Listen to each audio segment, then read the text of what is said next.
નમસ્કાર મિત્રો, હવામાન વિભાગે ભારેથી ભારે વરસાદની આગાહી છે તે પણ કરવામાં આવેલી છે। ત્યાર પછી મિત્રો આપણે 9 વાગ્યાની અપડેટ પ્રમાણે જો વાત કરીશું તો આજથી મિત્રો રાત્રે આ વિસ્તારોની અંદર પણ મિત્રો ભારે વરસાદ પડે તેવી પણ આગાહી છે તે પણ કરવામાં આવેલી છે।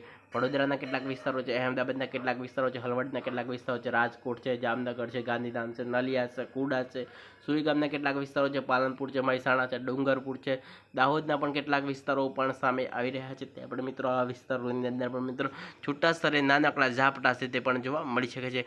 ત્યાર પછી મિત્રો આપણે જો વાત કરીએ તો મિત્રો રાત્રે 12 વાગ્યાની અપડેટ પ્રમાણે જો વાત કરીશું તો રાતે આપણને વરસાદ છે કે જોવા મળવાનો છે। ગાંધીધામના કેટલાક વિસ્તારો છે, હળવદના કેટલાક વિસ્તારો છે, મહેસાણાની અંદર પણ મિત્રો છૂટાછવાયા ઝાપટા છે તે પણ જોવા મળી શકે છે। વડોદરાની અંદર પણ જોશો ત્યાં પણ મિત્રો છૂટાછવાયા હળવાથી મધ્યમ ઝાપટા છે તે જોવા મળી શકે છે।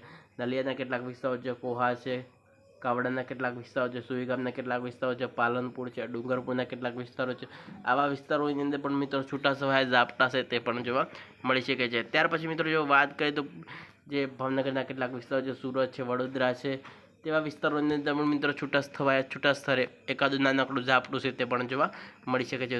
ચાલો મિત્રો બીજી અપડેટ સાથે મળીશું, રજા આપશો, વંદે માતરમ।